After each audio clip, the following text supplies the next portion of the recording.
Hello, and welcome to Cozy Bedtime, a snug little spot where evening stories and gentle relaxation lead the way to a peaceful night's sleep. Tonight, we share another soothing tale designed to calm your thoughts and invite a sense of comforting tranquility. But first, let's pause for a moment to prepare body and mind for rest. Find a comfortable position, and with each slow inhale and gentle exhale, imagine the day's worries drifting away. Detaching from daily busyness can be tough, especially as bedtime nears. But remember, the less we worry about falling asleep, the more easily our minds can release lingering tension. Allow the gentle rhythm of your breathing to wash away any leftover concerns, and let tonight's story guide you into deep relaxation. Now, settle in and let the warm, comforting atmosphere of cozy bedtime envelop you. Enjoy the story, and may your night be peaceful and restorative.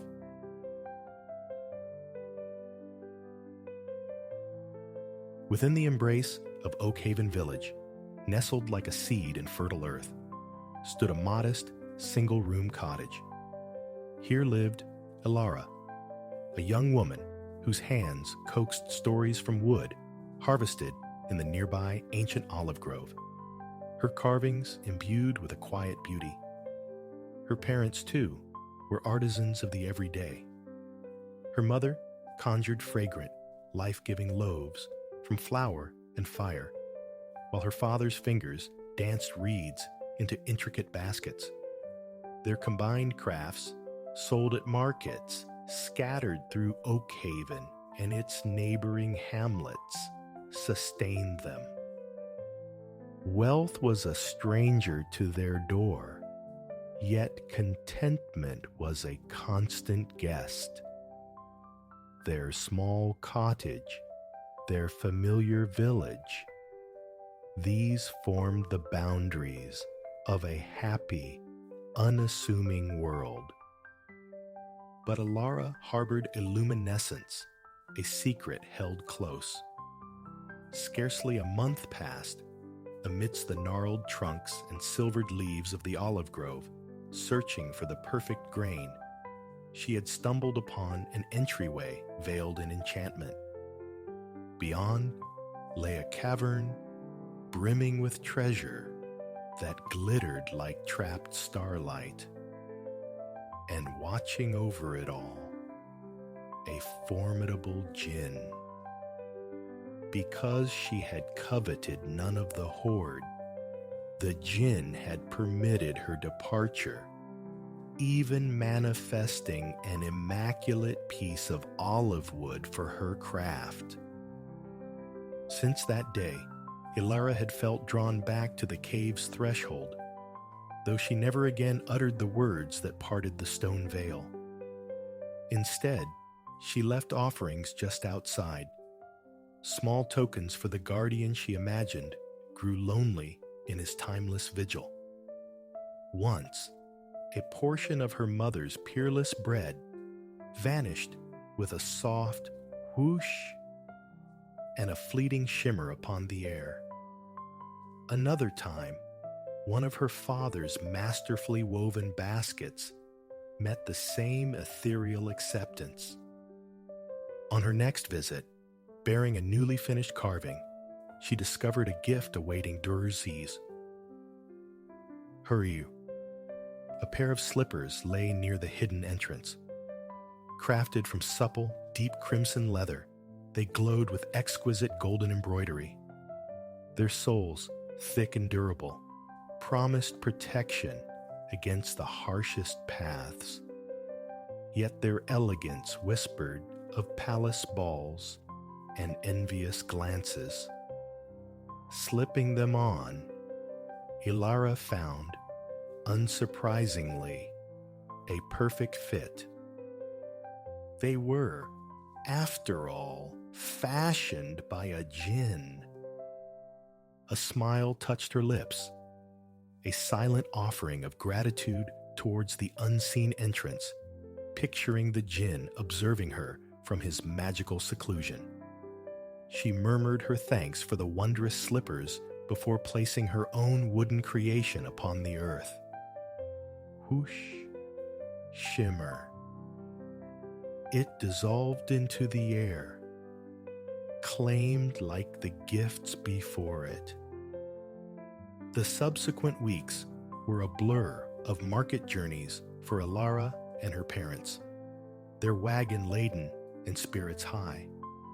It was a demanding but rewarding rhythm. At each village stop, her mother's portable clay oven would emerge, its comforting aroma of baking bread drawing crowds to their stall, where loaves often led to the sale of carvings, baskets, or both. Now, finally, they were home, their wares much diminished. Autumn breathed cool promises onto the land, signaling the close of the bustling market season. Ilara welcomed the impending quietude, the fallow months offering precious time to replenish her stock of carved figures, dreaming ahead to the summer's return. To begin, she needed the gnarled heartwood of the olive tree. Dawn broke clear and bright, the sky vast save for a few wisps of cloud. Ilara donned her magnificent slippers, summoned her faithful dog, Rumi, and together they ventured towards the ancient grove.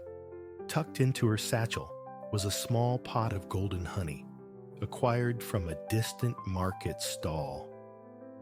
A new offering for the djinn.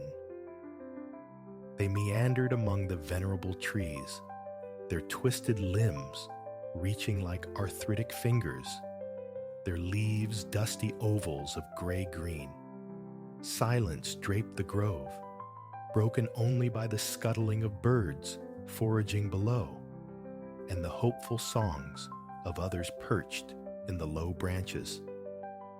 As they neared the place of the hidden cave, however, something felt altered. The entrance stood starkly open. Where before magic words were needed to dissolve the rock face, now only shadow yawned.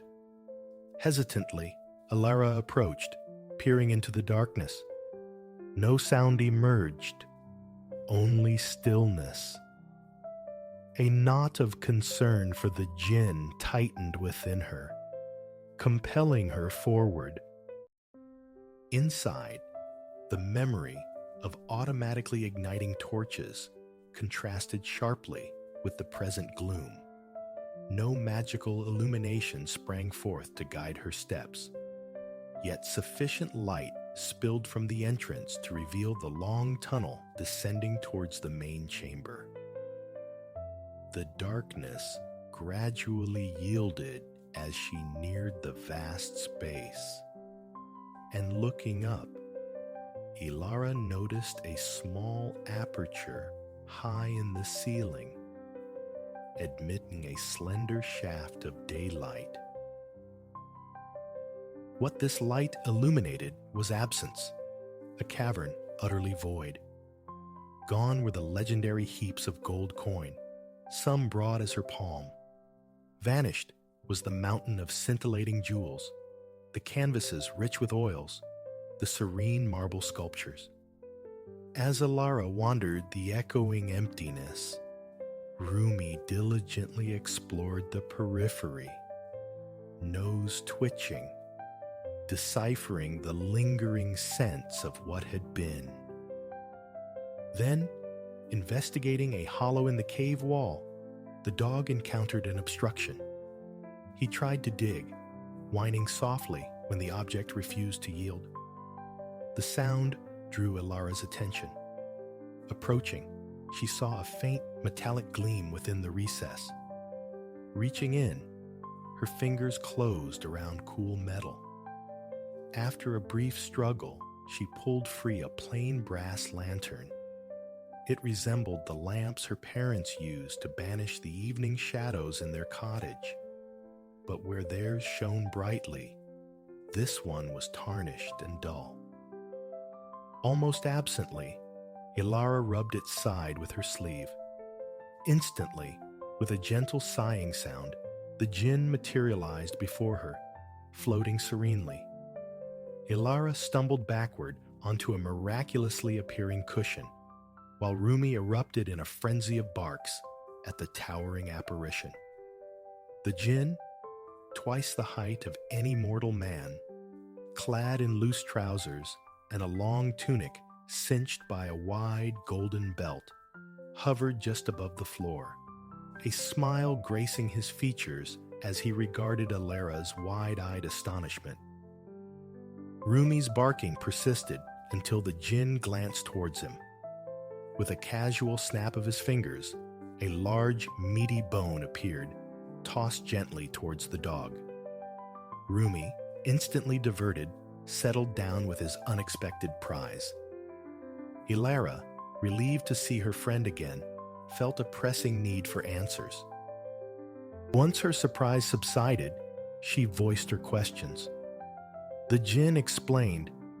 The thieves who had used the cave as their illicit repository had grown suspicious, sensing their secret hoard was compromised. As its bound guardian, Zain, for that was his name, had been forced to protect their plunder. He had kept Ilara's initial visit hidden, fearing for her safety. However, when the thieves departed, one lingered, observing Ilara leave her gifts. Confronted, Zain confessed her visits, but swore she had taken nothing. Trust shattered, the thieves had imprisoned him within the brass lantern, relocating their ill-gotten gains to some unknown corner of the kingdom of Karelia. There Zain had remained, trapped, until Ilara's touch released him. Freedom felt strange, Zain admitted, his future an unmarked path. His obligation to the thieves was severed. His choices were now his own. Should he remain in the familiar emptiness of the cave, his home for decades untold, or embrace the traditional pastime of free djinns, plaguing mortals with tricks? Ilara gently suggested the latter lacked kindness, probing if some other dream lay dormant within him, one untethered to human vexation. A flicker of longing crossed Zain's face. He confessed a lifelong desire to travel, to witness the entirety of Karelia's expanse. Ilara clapped her hands, joy sparking within her. She too felt the pull of the horizon, having known only this small valley, a mere fragment of the vast kingdom. Tales she'd heard painted pictures of snow-capped mountains that never thawed, of fertile plains rippling with wheat and barley, of sun-drenched orchards heavy with oranges. And then there was Asmar, the capital, where King Farid reigned from his mighty stone citadel. Intrigued by her vibrant descriptions, Zain extended an invitation. Would she join him on this journey? Alas, Ilara demurred, her parents' worry a tether to home. Zain merely grinned, snapping his fingers once more. A large, intricately patterned carpet materialized, hovering a foot above the cave floor. This enchanted conveyance, Zain explained, would carry them across Karelia faster than imagination could conceive, offering far greater comfort than horseback. In a single day, they could behold the entire kingdom. Ilara needed little time to consider. The longing to see her country, coupled with this extraordinary opportunity, was irresistible. She nodded her assent, stepping onto the plush surface and settling cross-legged near the back. Calling to Rumi, she watched him leap up, curling contentedly in her lap. Zayn floated to the front, assuming the role of navigator. To the mountain villages, he commanded the carpet. With that simple directive, the carpet glided through the tunnel, out into the bright day, and ascended swiftly. Soon, they were soaring above the treetops, moving with silent speed towards the distant mountain range that had long populated Alara's dreams. Initially, a tremor of nervousness accompanied the unfamiliar sensation of flight. But as the ground receded, wonder eclipsed fear. They swept past the ancient olive grove, then over Oakhaven itself. Her family's cottage appeared impossibly small from this vantage. Minutes blurred as neighboring villages and the valley's edge slipped beneath them. Distances that would consume days on horseback traversed in fleeting moments. As the valley yielded to the foothills of Karelia's great mountains, the carpet climbed, mirroring the rising terrain. The land below grew rugged, though Alara could trace the thin ribbon of road carved for earthbound travelers. Higher they climbed, the air sharpening, growing colder. Alara shivered, unprepared for the chill.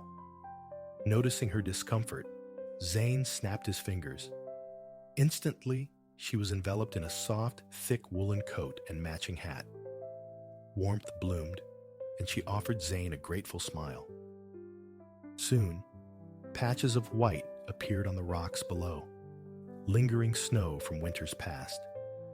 Ahead lay a village, even smaller than Oakhaven as they drew closer. Its homes were fashioned from mud bricks, their outer walls and roofs thickly insulated with stacked bales of grass and straw. This insulation served a dual purpose, Alara realized. Spotting penned goats and sheep placidly grazing on the walls of their owners' homes.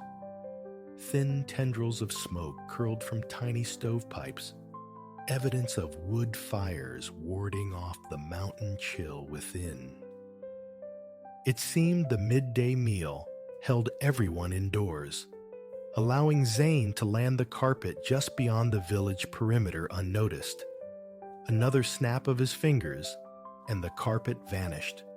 Simultaneously, Zayn altered his form, shrinking from his towering djinn stature into the guise of a kindly, middle-aged man who walked upon the earth, though still clad in his distinctive trousers, tunic, and golden belt. Their purpose here wasn't the village itself, but the untamed beauty Alara had only imagined. With Rumi trotting alongside, she and Zayn walked away from the settlement, following a path that wound further uphill. They navigated around large boulders, where hardy, scrubby plants clung to life in narrow crevices, leaving fresh footprints beside older ones in the snow patches, prints of humans, goats, sheep, and some Alara didn't recognize. Zayn identified these latter tracks, a mountain lion. Far from afraid, knowing Zayn's power, and filled with curiosity about a creature she'd never seen, Alara suggested they try to find it. Eyes scanning the ground, they moved slowly, following the large cat's spoor. When the tracks faded on rocky ground, Rumi took the lead, his keen nose unerringly guiding them onward. Upward they climbed, eventually reaching a tall, solitary tree. Rumi sniffed intently at its base, then looked up, letting out a sharp bark. There, nestled among the branches, sat a magnificent lion. Its tawny coat was sleek and dense, the tips of its tail and tufted ears several shades darker. Its eyes, luminous gold, regarded them with wary shyness. Clearly desiring solitude, the great cat remained still. Ilara quieted Rumi, and after absorbing the sight of the beautiful creature, the trio respectfully retreated the way they had come. Walking back, Ilara inhaled the clean, crisp mountain air, feeling invigorated. They took a short detour along a side path missed earlier in their search for the lion. It led them to an enchanting sight. The narrow trail opened onto a pool of water so clear it seemed like liquid crystal, encircled by moss-dappled rocks. Feeding this tranquil basin was a waterfall, cascading over a high stone ledge. The mist rising, where water met water, fractured the sunlight into myriad sparkling gems. Had the air not held its mountain chill, Ilara would have gladly waded into the inviting depths. Instead, she admired its serene beauty, warm and dry. Returning to the main path, they climbed to its highest point. Ilara stood breathless, drinking in the panoramic vistas. In one direction, even taller peaks pierced the sky, their summits permanently crowned with snow. Turning, she could faintly discern her own valley. A tiny, familiar smudge in the distance.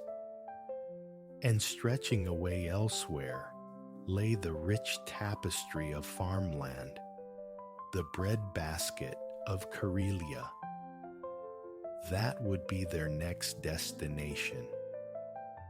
Back at their landing spot, Zane snapped his fingers. The carpet reappeared, and he resumed his true djinn form.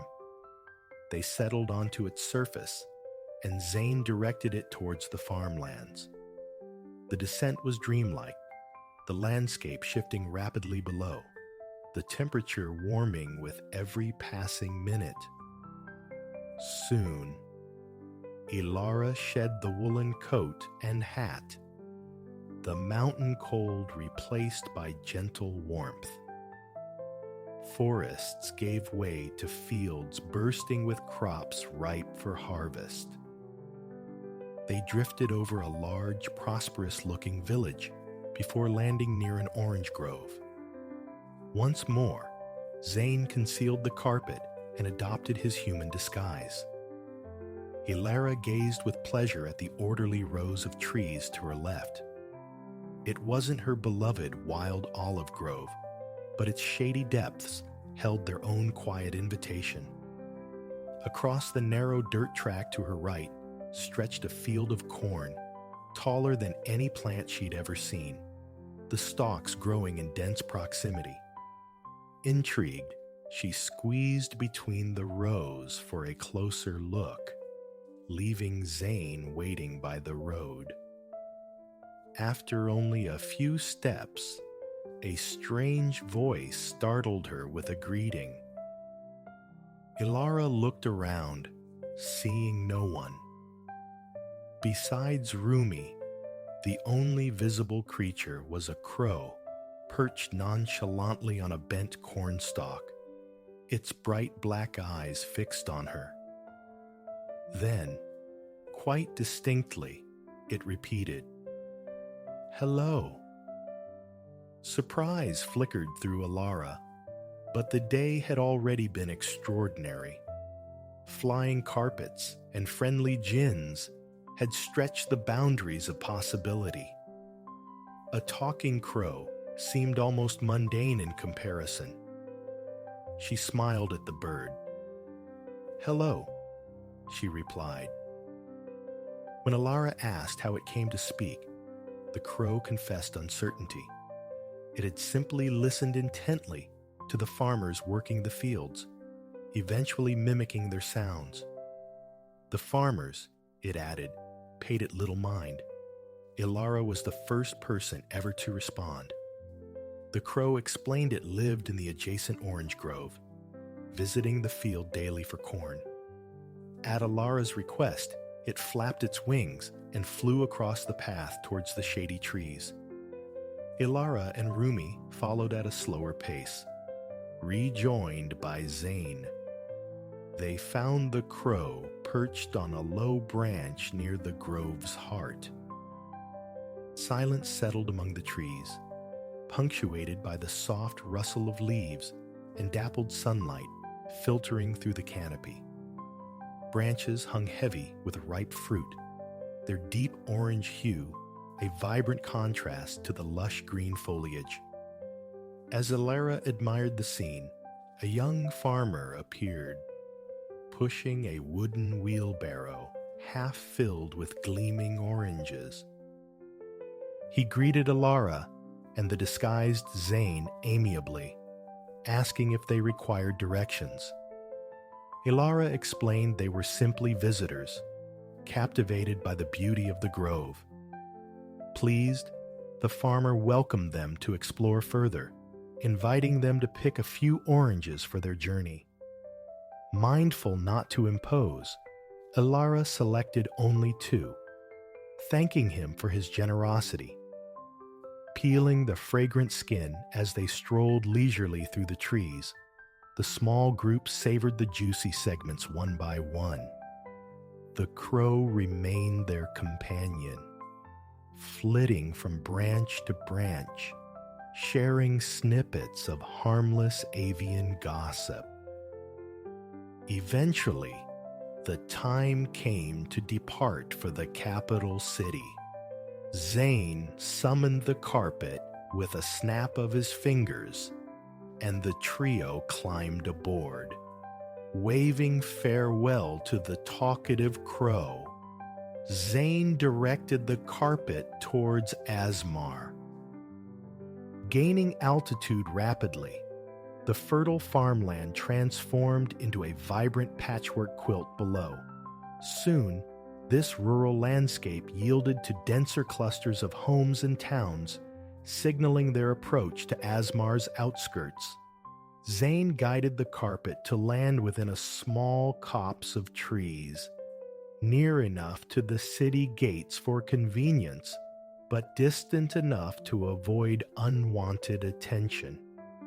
He concealed the carpet, resumed his disguise, and the 3 travelers walked towards the capital. It was market day in Asmar, and the city thrummed with unusual energy. Shops and inns bustled, while the wide streets teemed with makeshift stalls and simple wagons offering everything imaginable: fruit, bread, candles, clothing. Smooth cobblestones paved the thoroughfares, and sturdy cut stone buildings lined the way, many adorned with charming window boxes spilling cascades of color against the gray stone.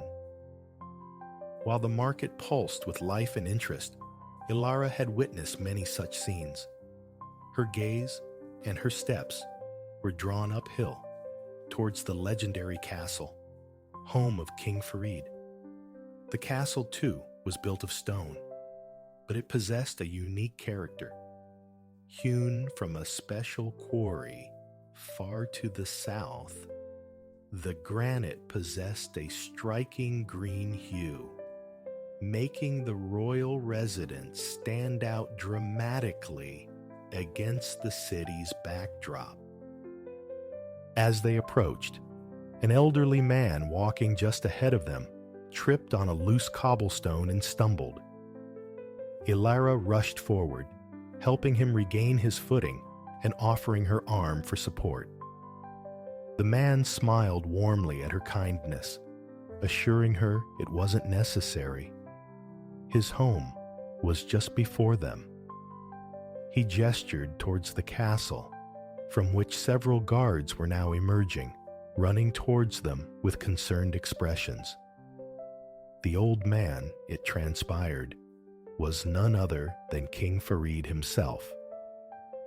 The king explained his habit of taking clandestine afternoon walks amongst his people, allowing him to hear their concerns firsthand.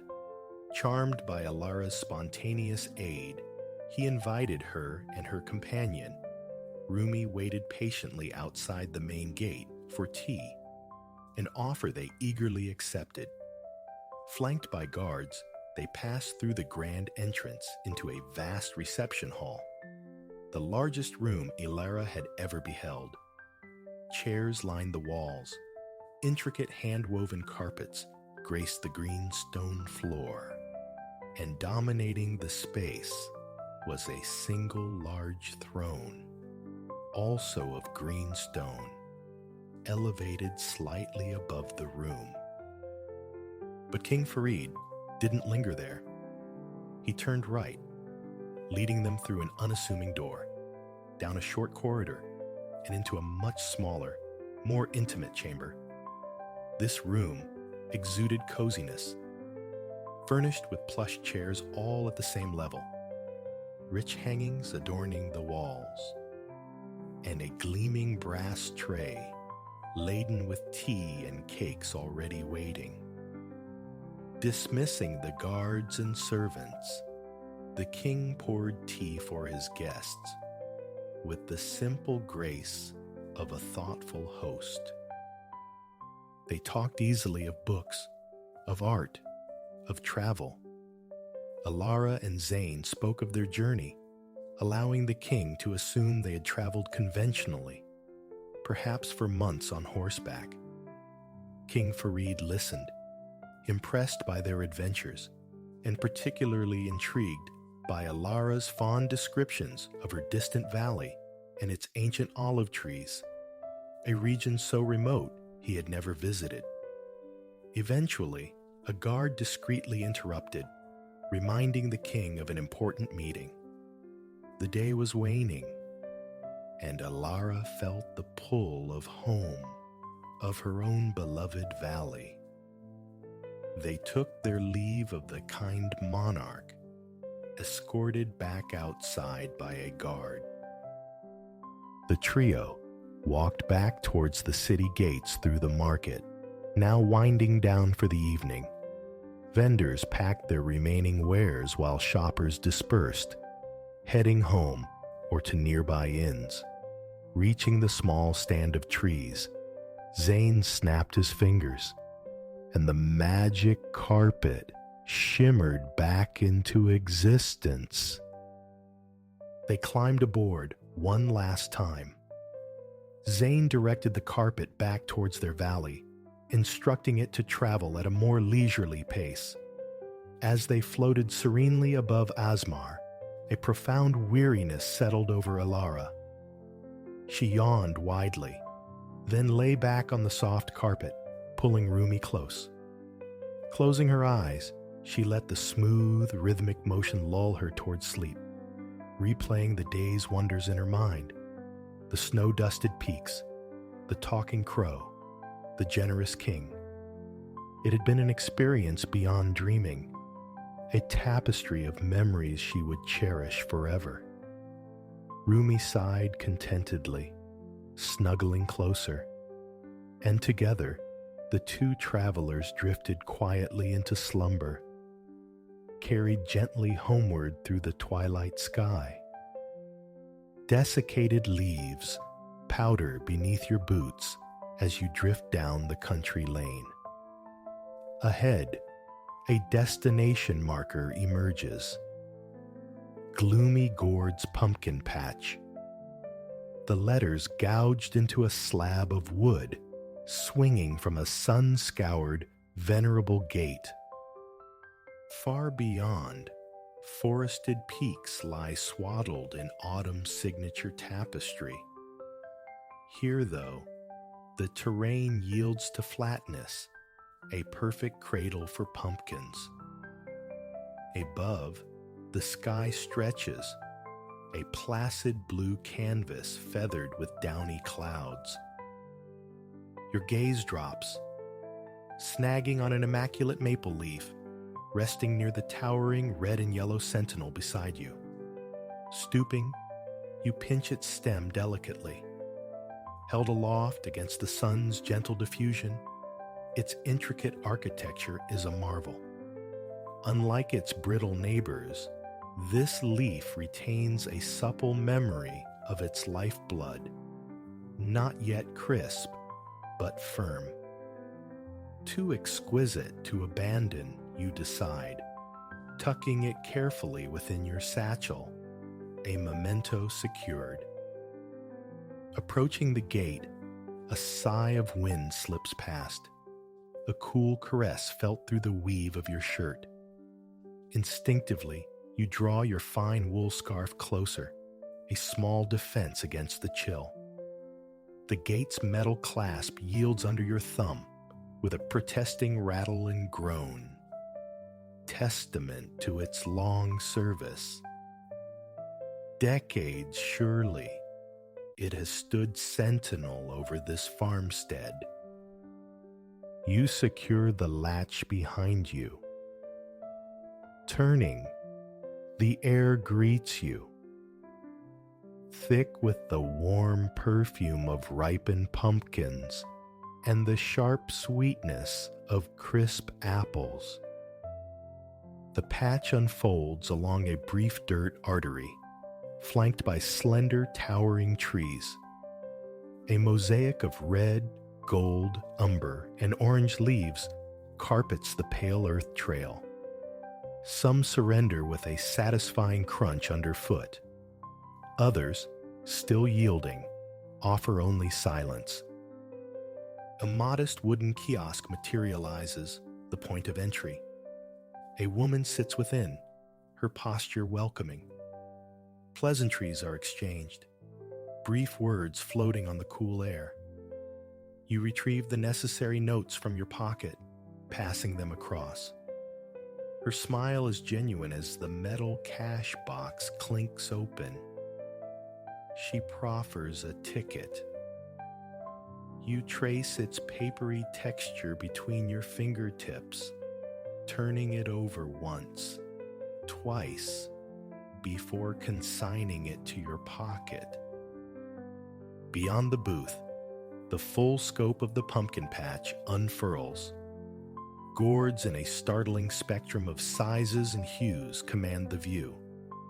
Diminutive orange pie pumpkins nestle near the spectral pallor of ghost pumpkins, their glossy white skins and stout, dark stems arresting. You ponder their potential flavor, acrid or ambrosial. It's been an age since your last visit. The sheer variety offered by nature's palette, verdant globes, speckled yellows, even party-colored oddities, had faded from memory. Your survey takes in more than just pumpkins. A stark white barn with a contrasting black roof stands nearby, echoing the ghost pumpkin's aesthetic. Signposts beckon towards a corn maze, an apple orchard, hay rides, a bonfire. An especially inviting nook promises treats and warm libations. A mental bookmark is placed for later indulgence. To your right, a large map adorns a wooden post. Your fingers trace the route to the apple orchard, committing the farm's geography to mind. You set off towards it, anticipating the bite of a perfect crimson apple. For a time, you follow a narrow path bordered by artfully painted pumpkins, festive arrangements, and substantial hay bales. The atmosphere is subdued. A scattering of families and small groups dot the landscape, but it's far from thronged. A tranquil excursion awaits, a prospect that warms you. Soon, the orchard reveals itself, intimate, comprising perhaps a dozen trees. Yet each limb drips with succulent, ruby-bright apples and leaves of startling vibrancy. Both litter the faded grass beneath, a fallen bounty. A zephyr wanders through the orchard rows, the crisp air finding the small gaps in the knit of your cardigan and scarf, brushing against your skin. Yet, bathed in the soft autumn sun, cocooned in wool, a profound sense of comfort settles over you. Meandering slowly, you witness a lustrous red apple detach itself from a branch directly ahead, bouncing softly into a drift of leaves. Intrigued, you approach. Leaves whisper around your hand as you retrieve the fruit. It rests heavy and firm in your palm. Turning it, you inspect its surface. Glossy, unblemished, perfectly ripe. This one, it seems, was destined for you. Exiting the orchard, along another shadowed path, you encounter a cluster of wooden signs pointing divergently. One proclaims, "Candied apples," accompanied by a bold arrow. Your initial plan for a simple, unadorned apple dissolves as a new craving awakens. Fruit in hand, you obey the sign's directive. A minute or two of walking brings you to the stand.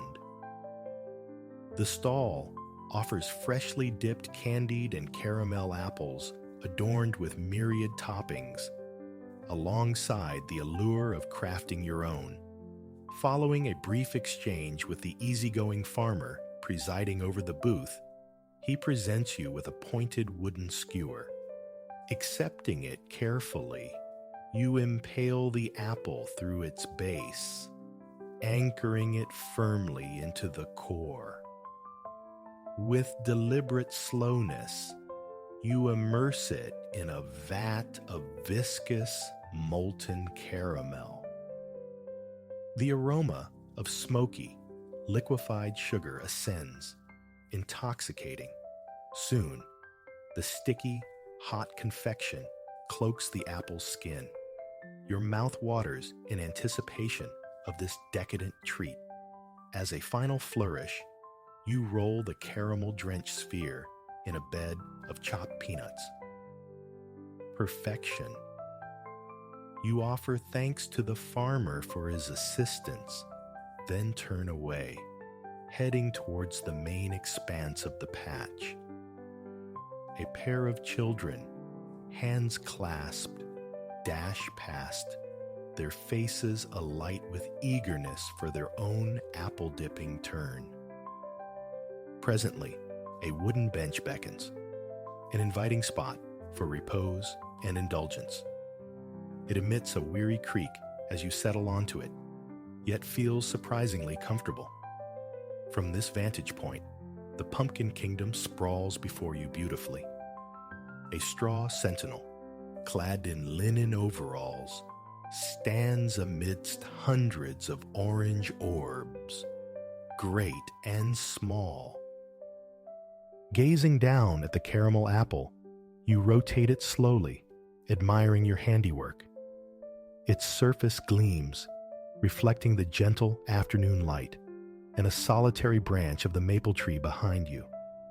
Raising it, you sink your teeth carefully into its yielding sweetness. The taste is exactly as potent and wonderful as memory suggested. You linger on the bench, absorbing the panorama. The distant mountains form a ragged horizon against which a chaotic line of pumpkins rises, their curly and straight stems appearing to prod the skyline. The very air breathes autumn. Undercurrents of cinnamon and apple mingle with the earthy fragrances of caramel, pumpkin spice, fallen leaves, rich soil, and straw. Every element conspires to create a feeling of deep warmth and coziness. The urge to select a pumpkin stirs, but you defer it. Carrying a heavy gourd while exploration remains seems impractical. For now, you simply contemplate the possibilities. Which shape, which size would best suit your purpose? Your eyes drift across the patch, observing the quiet ballet of visitors, navigating the rows of vines and earth.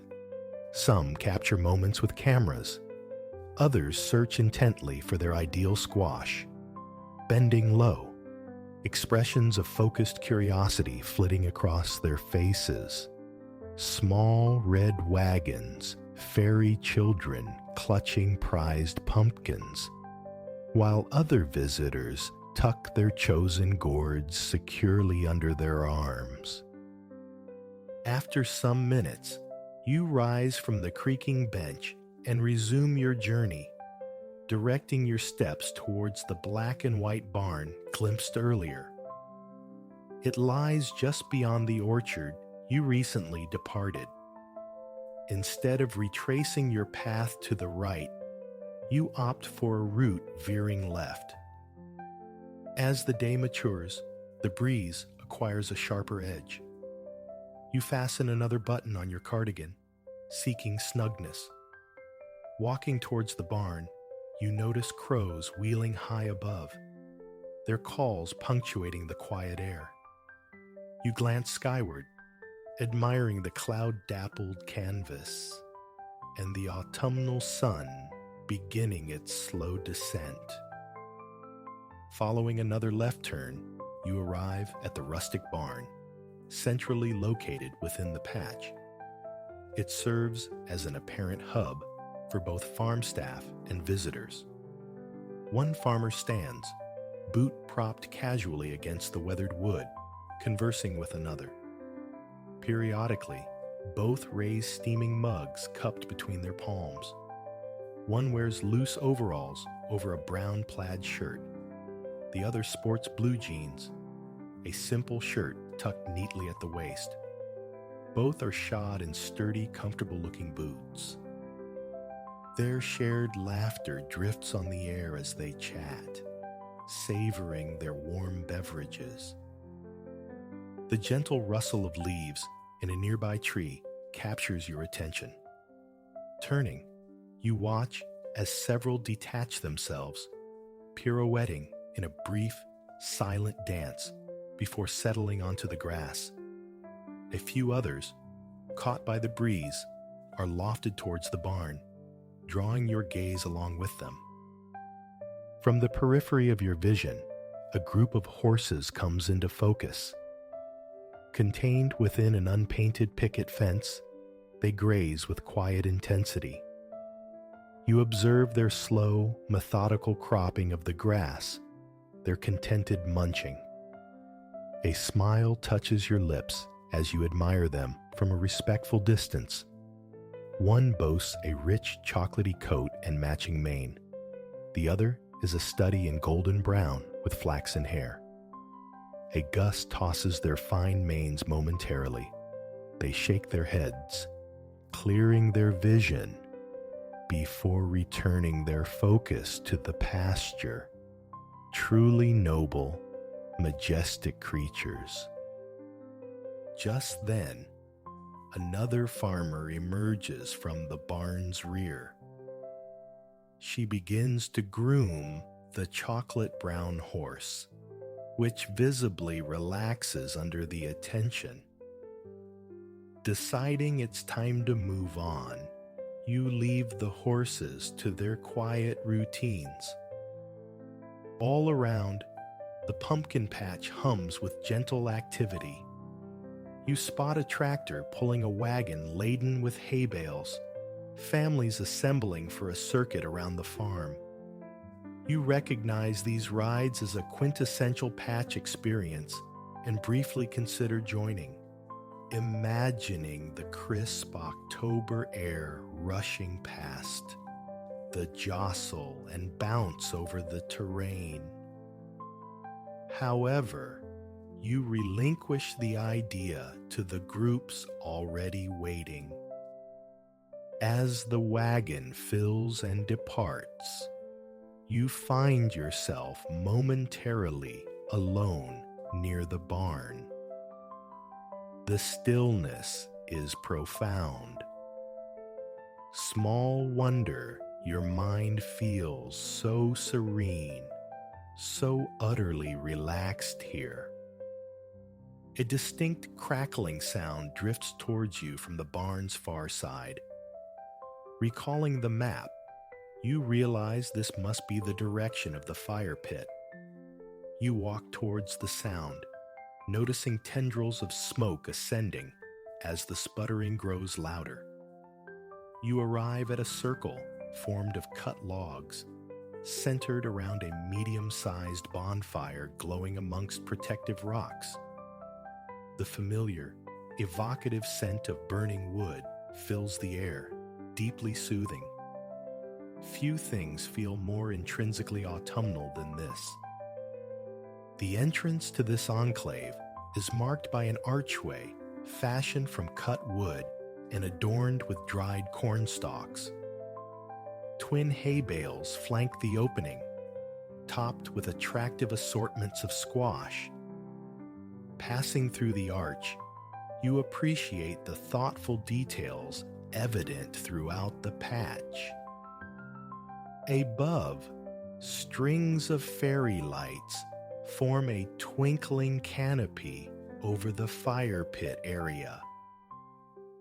Beneath them, sturdy hay bales and logs offer seating. To your right sits a sheltered area where vendors dispense treats and warm drinks. The temperature is perceptibly dropping as evening nears, and the promise of a hot beverage is irresistible. You walk happily towards the covered stall, enveloped by the fragrant cloud of cinnamon and spice. The bonfire's cheerful crackle provides a perfect auditory backdrop. A handwritten menu on a chalkboard hanging from a wooden pillar details the offerings: pumpkin spice, hot chocolate, warm apple cider, coffee. After brief contemplation, the pumpkin spice hot chocolate wins. You are at a pumpkin patch after all, and the sign proclaims their blend is homemade. Besides, the earthy, chocolatey fragrance already seems to be beckoning you personally. The attendant smiles, handing over your drink in a dark green ceramic mug adorned with painted pumpkins. You pay, offer thanks, and wave a brief farewell. Turning, you glance back at the inviting bonfire. A pang of longing strikes. You wish for such a fire pit in your own backyard. You envision roasting marshmallows, watching them achieve perfect golden brown crispness before yielding to gooey, sweet interiors. Friends would gather, sharing ghost stories appropriate to the season. You'd sit close, exchanging tales, warmed by hot cider and tea. The lengthening nights made shorter by good company. Crossing the grass, you select one of the hay bales for a seat. Running your palm across its surface, you feel the coarse, dry texture, catching its dusty scent interwoven with the aroma of the hot chocolate cradled in your hands. Taking a deep, slow breath, relaxation deepens within you. Raising the mug, you inhale its ambrosial fragrance more fully before taking a generous sip. The pleasant warmth spreads through you, an internal soothing. Closing your eyes, you attune yourself to the moment's sensory tapestry, the susurrus of leaves in the surrounding maples and birches, the companionable crackle of the nearby fire. The quintessential scents of autumn envelop you, fostering a profound sense of peace. As the sun finally wanes and twilight begins to assert itself, the fairy lights seem to intensify their sparkle, the fire's warmth radiating more noticeably. It has been a truly beautiful day.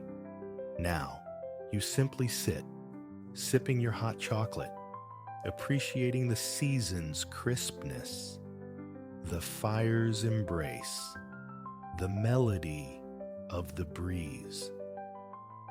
Later, the perfect pumpkin will be chosen, claimed, carried home. And who knows?